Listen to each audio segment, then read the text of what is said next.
Bigla silang nagulat sa aming sigawan at tawanan, habang kami ay naglalaro sa tabi ng daan.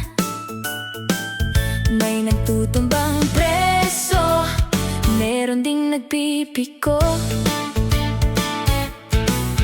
may naghahabulan, may nagtatagu-taguan, mayroon din sa tabi na nagbabahay-bahayan. Ito ang mga laro na hindi namin dapat itago, pagkat ito'y nanggaling pa sa aming mga ninuno.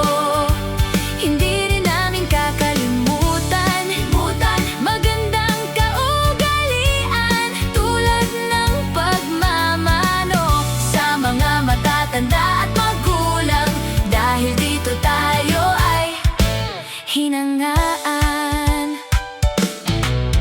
Meron ding nagluluksong tinik, unggoy-ungguyan at may naglalaro rin ng truumpo.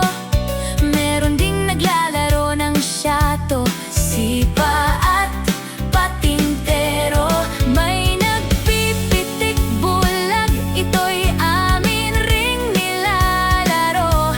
Ihabol pa ang step, yes, step no.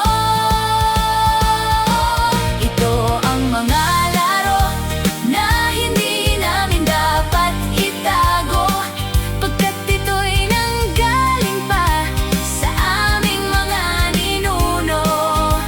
Hindi rin namin kakalimutan magandang kaugalian, tulad ng pagmamano sa mga matatanda at magulang, dahil dito tayo ay hinangaan.